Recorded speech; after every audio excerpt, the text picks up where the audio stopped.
Okay, we'll see if we can do this again. The video cut off the last time.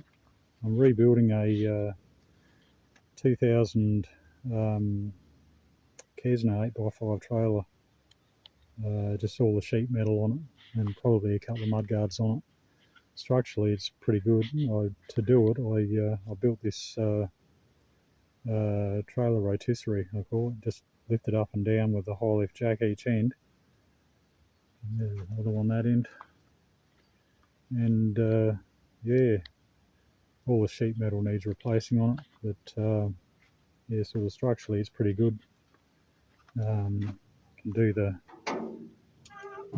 turn around. It's set at a height now for me that because I'm working on the floor and everything else, so it's at a nice height. But you will rotate through 360 degrees all nicely if she's well balanced. So yeah, I'll keep more